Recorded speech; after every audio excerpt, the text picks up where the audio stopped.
the Mehlville tax situation, voters on November 3rd, so it's just a couple of weeks off, being asked to approve a 49-cent property tax hike. We're going to get both sides of this afternoon. I know there's a lot of folks that live in Mehlville and Oakville in this school district. Chris Gaines, who's the superintendent, is going to join me here in just a few minutes. Jane Conder is with me now, the treasurer of a group that opposes the tax hike, Secure Mehlville and Oakville Future. Hi, Jane. How are you? I'm fine, Mark. How are you? Fantastic. All right. So these tax increases and these proposals are always controversial. I believe that Mr. Gaines and the supporters of this are going to say that this is to the point right now in this school district where it's desperate when it comes to the money that they need to renew not only the supplies that they need, the things that help kids learn, but also for teaching positions. So what's wrong with this? I'm not taking a position. I want to hear both sides. What's wrong with this proposal? Well, Mark, the good people of Mehlville and Oakville have endured mediocre test scores and poor financial stewardship for many, many years. And we've been looking to the school district and to the school board for signs that something is going to be done differently this time. And we don't see any of those signs. And we feel that it would be foolish to turn over another $8 million to people who have not been able to demonstrate that they can be good stewards of our money and help our kids perform better. Where have they fallen short in your mind? Well, as I said, the academic scores have been poor for years. This is not a recent phenomenon. Fairly recently they've said, we have all these struggling learners and we can't even get them reading.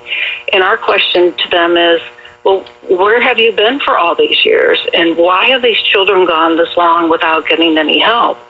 So they're just doing the same practices, the same things that they have done year after year, and nothing's any different. And we've been hearing for the past year that we're going to have this wonderful strategic plan that's going to lay out exactly how things are going to get better. And if we heard once, we heard 100 times, it's going to be powerful, very powerful. And when we take a look at the strategic plan, it might as well have been a blank sheet of paper. It just simply wasn't worth the paper it was written on. There were no measurable objectives. There's no accountability. There's no deadlines. It's to us just a sign that they're not listening. And the only way to get their attention is to say no to Prop R. And now let's sit down and talk about how we're really going to fix this district and help our children's test scores improve. How do you think, what would your plan include if you're writing that up or advising them on that, Jane, just out of curiosity? Well, we don't get into the specifics of what steps they need to make as far as education is concerned, as far as the curriculum is concerned. We look to them to make those suggestions and present those to the public, and they haven't done that. So we have nothing to evaluate. And just saying we're going to hire more teachers or we're going to spend more on professional development doesn't cut it. We need more details than that. We recently heard about their current plan for professional development, and there's no accountability there. They say that we're going to help our teachers learn how to do this or that, and that's going to improve the situation in the classroom. And when the question is asked, well, how are you going to measure whether you were effective or not? The response is, well, we don't have a way to measure it. And those aren't the kind of people that I would want to turn more money over to. So it's not, if I understand it correctly, it's not the money, it's having accountability for the way that the money is being spent or would be spent in the future. Well, yes, a lot of it is accountability, and our major concern is seeing that the children get the education that they deserve. But we're also a middle-class community. We were hit hard by the recession, and, we're still in a difficult recovery. And, we don't let loose of our money easily. We want to make sure that it's going to be well spent. Well, and I think you can see that point, but, I don't live in this school district, but here's a concern that I would have as a homeowner. You want to make sure that your home values don't continue to drop. And one of the things that affects those home values, let's face it, is the quality of schools. So if you have declining numbers, if you have teachers that what they say, and I'm going to get more of this from Chris Gaines here in just a few minutes, that the money, the $8.5 million, would restore 23 teaching positions and also protect another $3 to $5 million in staff and program reductions. Now, I don't know all the particulars of that, but they're also saying the gifted program and other teaching positions would be at risk. Maybe those are scare tactics. I don't know. People in this district need to study that and hear what your group is saying and what they're saying. However, I would say that just those numbers in and of themselves don't sound pretty good. If I'm a parent of I have a new daughter, Jane, and if I'm in that district, I'm thinking to myself, that doesn't sound good for the future. Now, granted, I wouldn't want money. I'm not a big fan, just philosophically, of money being tossed at these problems without having accountability. But it does sound like this is a district that has a significant amount of challenges ahead of it. Well, I wouldn't agree with that. You think everything is fine? No, I don't think everything is. Well, that's why I say there's challenges. Do you think that they're losing teachers when they should be retaining teachers? I think the school district created a panic that ended up forcing out a great number of teachers. So are they making up the numbers then? I think that was one of their scare tactics, along with declining property values. Higher taxes do not equal a better performing school district, and they do not equal, guaranteeing that you're going to have high property values. It may not guarantee that, but if you go through the districts in St. Louis, and the comparison that I guess they used this morning in the story that was in the Post was this district spent $8,575 per child. Lindbergh spends $9,399. Now, you can go all day long with numbers like that and sort of mix and match, but it's pretty consistent when you look through the St. Louis area. Let's face it, let's be honest about the situation. The districts that have better performing schools do have higher taxes, and they spend more per student. Well, no, I don't. That's not necessarily true. Well, where isn't it true then? Well, look at our number one school district in the St. Louis County area is Lindbergh. And they're number one in math and number one in English language arts. And out of the 22 districts, they have the 19th lowest tax rate. So they have more bang for their buck. They do a much better job with the money they have than most of the other school districts in St. Louis County. And then you have some of the really high amount of money spent per student are districts that, the citizens of those districts are very disappointed in their academic results. So more money doesn't necessarily mean you're going to get better results. No, I get that. I think that's true with education. I think you have a problem in education overall, where there's an assumption that throwing more money at the problem is simply not. I would agree with you on that philosophically, but if you look at the specifics of what they're asking for, it seems to me, unless this is all just manufactured, which I think you're alleging some of it is, that there are real needs for this money in the district. I think there's real need for leadership in the district. And if we had the right kind of leadership, then we would know whether this would be money well spent or not. And Mark, I don't know if you're familiar with our wonderful Mehlville Fire Protection District. Of course, I've spent quite a bit of time on that, and I'm very aware of what Aaron Hilmer did on that several years ago and was a supporter of that. So I understand that there should be accountability when it comes to the money that taxpayers are pouring into anything when it comes to government. I certainly get that. But I'll tell you what, maybe we'll do this again with you, but I'm going to have the Superintendent, Chris Gaines, on here in just a couple of minutes, and I appreciate it, Jane. Thank you.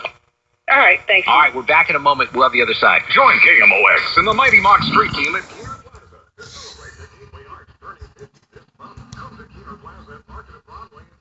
a few minutes ago about the proposition that's on the ballot in Mehlville in a couple of weeks, November 3rd, to help fund the Mehlville School District. It's a 49-cent tax increase. So depending on what your home is worth, that's going to be, obviously a factor in how much you would pay. It's called Proposition R. And the superintendent of the district, Chris Gaines, is with me this afternoon. Chris, how are you? Doing good, Mark. Thanks for having me. Is there an estimate on what the average would be like if sometimes we offer examples, if you have a $200,000 house, if you have a $150,000, how much would that be a year?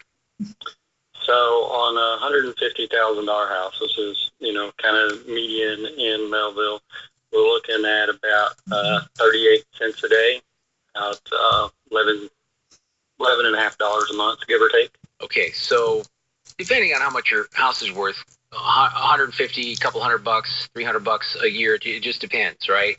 Correct. So I'm going to ask you to make your case here. Make the case for why you think this is something that the folks in Mehlville and Oakville should support.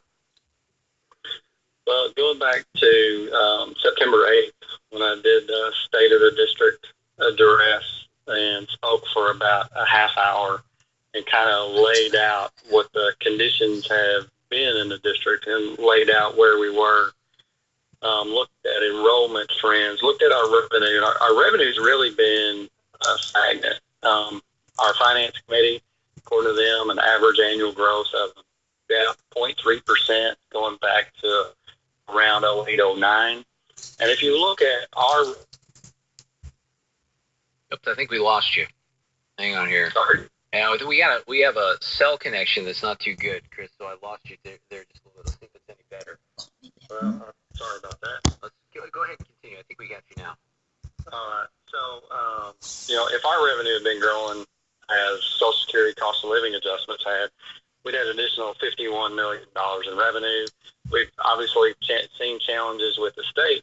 So over time, the district has made cuts after cuts after cuts. So going back about 10 or 11 years, we've cut roughly 187 employees.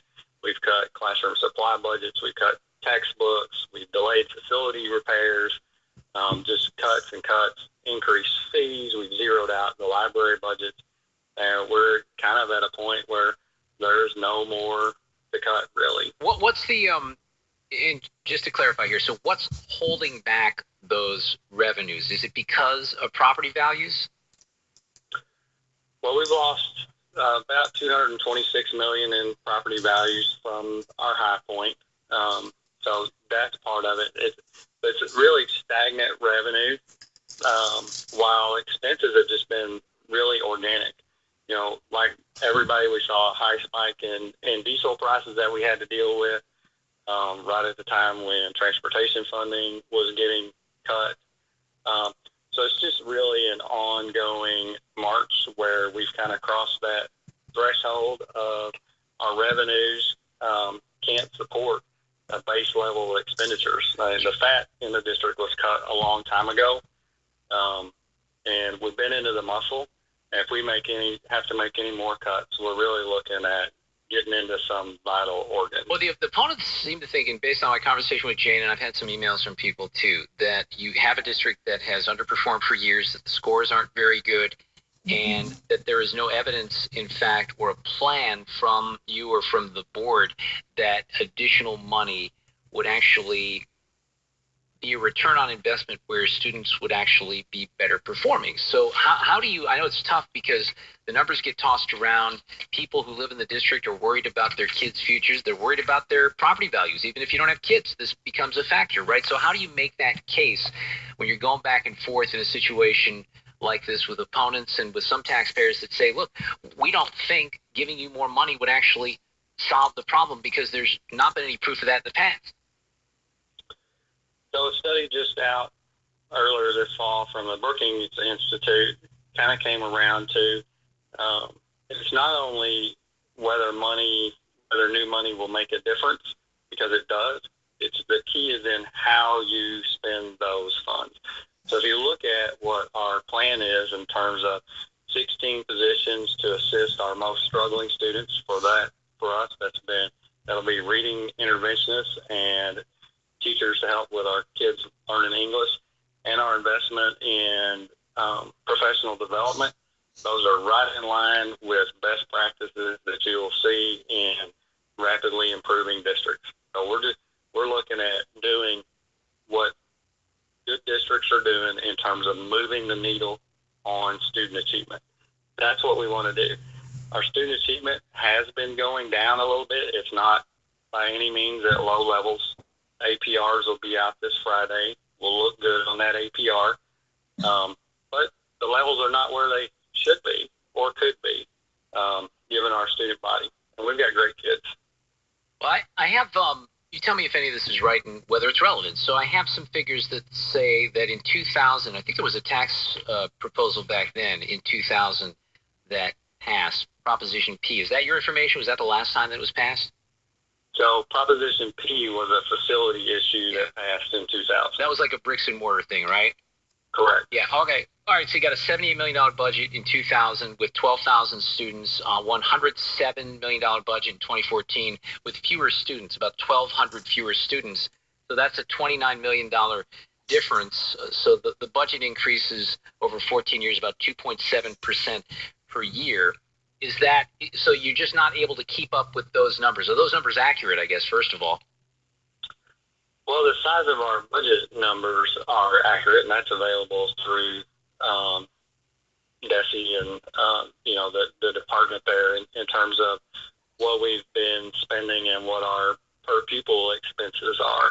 And that's really right in line with what you're going to see in districts around that we've been growing in expenses, just like pretty much everybody else has.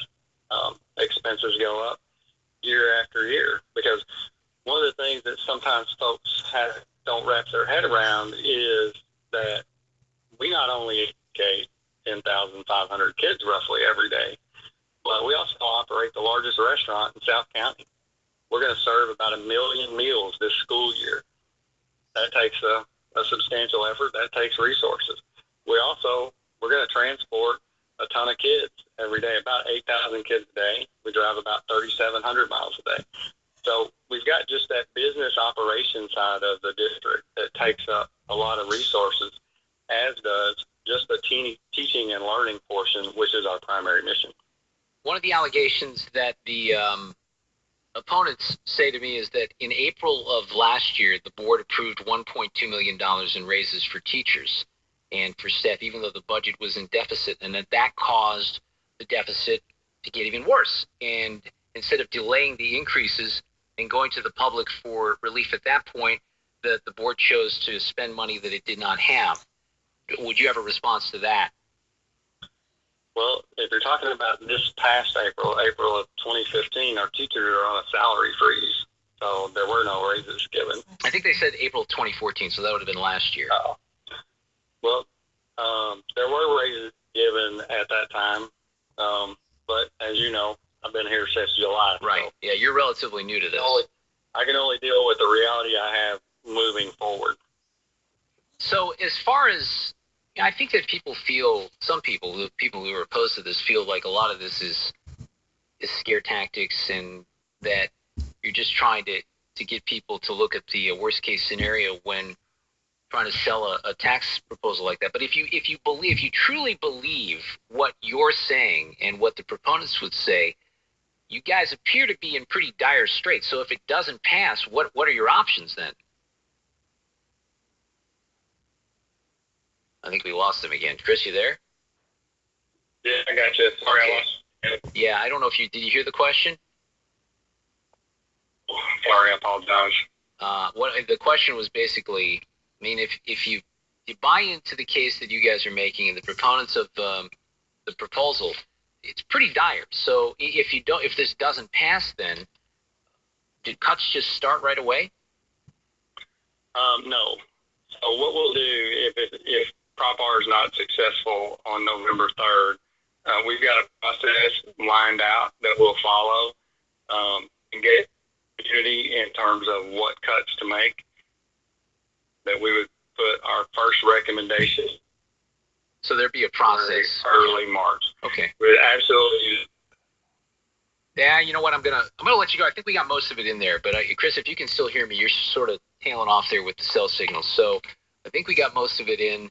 And this is a couple of weeks off, so I'm not so sure we shouldn't have a future conversation about this so people in the district know exactly what's going on. But I appreciate your time here this afternoon on KMOX. We're back.